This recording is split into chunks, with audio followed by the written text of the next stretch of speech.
Avant de parler du film en lui-même, replaçons les choses dans leur contexte. En juillet 2024, j'ai été invité à une avant-première du film Transformers Le Commencement au Grand Rex à Paris. J'ai bien évidemment accepté la proposition, ce qui implique notamment que j'ai fait un aller-retour Marseille-Paris juste pour voir ce film, mais je peux dire que ça valait le coup, car non seulement j'ai vu un excellent film, mais je l'ai vu en très bonne compagnie. Cependant, nous avons tous été soumis à des clauses de confidentialité, ce qui a eu pour effet que nous n'avons pas eu le droit de parler du film après notre visionnage, que ce soit pour donner un avis détaillé ou une critique. Cet embargo ayant été levé il y a maintenant plusieurs jours, si ce n'est plusieurs semaines au moment où j'enregistre cette vidéo, je peux donc vous fournir cette critique sans spoiler sur mon ressenti global sur le film et ce que j'en ai pensé tant d'un point de vue cinématographique que pour l'adaptation de la licence. Bien évidemment, ça ne vous aura pas échappé, le film est juste magnifique. Sincèrement, je pense qu'on tient là parmi les meilleurs graphismes et la meilleure animation de toute l'histoire de la licence Transformers. Sans même le comparer aux autres films, puisque ces derniers sont en live action, donc ça serait de la concurrence assez déloyale. En regardant du côté des séries et des comics, je pense que même là, ce film est la meilleure adaptation de la licence pour ce qui est des visuels, car le monde dans lequel les personnages évoluent est réellement vivant et organique. Les environnements sont variés et surtout, ils s'accordent extrêmement bien avec le scénario et l'ambiance générale, que ce soit tant dans les couleurs, la gestion lumineuse ou tout simplement ce que le décor raconte à travers le développement des personnages. Et rien que pour ça, c'est un excellent point positif. J'en ai légèrement parlé, les personnages, alors sans spoiler non plus, et ça serait très facile malheureusement, ils sont dans l'ensemble bien amenés et surtout, pour ce qu'ils ont à faire, c'est fait de façon plus que convenable. C'est-à-dire que, bien évidemment, non, Starscream, Shockwave, Soundwave et Arachnid ne seront pas les personnages de premier plan, et ça se ressent dans le développement, les interactions qu'ils ont, c'est bien évidemment parfois limité. Et c'est normal, le film fait 1h40, il va très vite, donc il est obligé de faire des concessions, mais à aucun moment on a l'impression d'un manque cruel de développement dans les personnages. Ce n'est pas comme dans le Beavers où on était parfois frustré.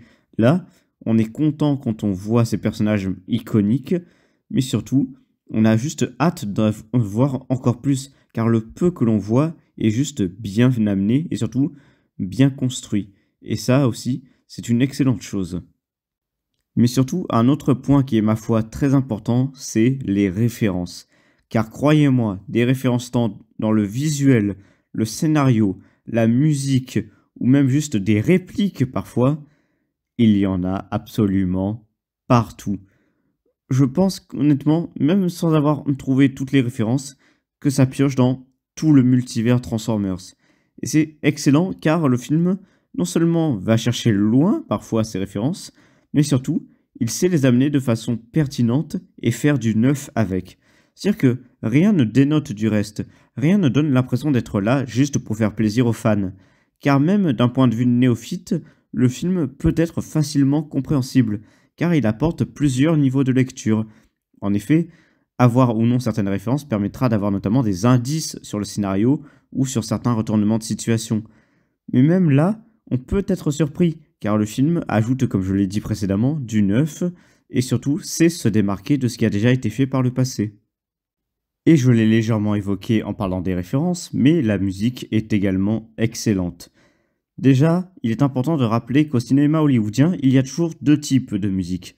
Celle qui habille un film, celle qui est juste là pour combler parfois un vide, et celle qui raconte une histoire.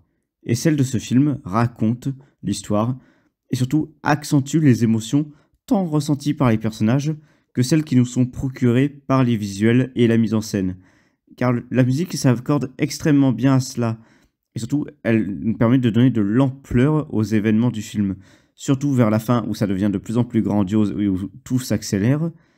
Et donc rien que pour ça, c'est un excellent point positif. De toute façon, la licence a toujours eu cette réputation. Même à l'époque de Michael Bay, à peu près tout le monde était unanime sur le fait que les musiques étaient excellentes. Et le film ne déçoit pas à ce niveau-là.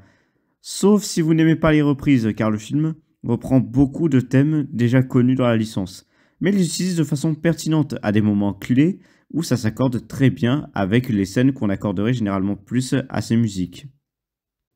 Dans tout cela, le seul point réellement négatif que j'aurais à dire, c'est au niveau du rythme et de la durée du film. Car 1h40 pour raconter une partie si importante de l'histoire des Transformers, c'est beaucoup trop court. Après, il y a fort à parier que si le film est un succès au box-office, il y aura une suite, et c'est clairement ce qui est sous-entendu par la fin et la scène post-générique. Mais de manière générale, je regretterais juste qu'on n'ait pas assez profité des personnages. Après, il peut y avoir ce double jeu du fait qu'on a hâte finalement de les revoir, ce qui est un sentiment qui n'a pas été forcément procuré par les films précédents. Là, je dirais juste que je suis impatient de voir la suite, car je reste légèrement sur ma faim. Alors, en bref, bien évidemment, je vous recommande ce film. C'est une expérience à vivre au cinéma. Certes, lorsque je l'ai vu, il y avait sans doute une part d'euphorie ajoutée à tout cela, mais je pense qu'objectivement, ce film est bon et qu'il a le potentiel de plaire à tous les publics. Alors, en octobre, pensez-y, prenez vos billets et allez le voir parce qu'il vaut le coup.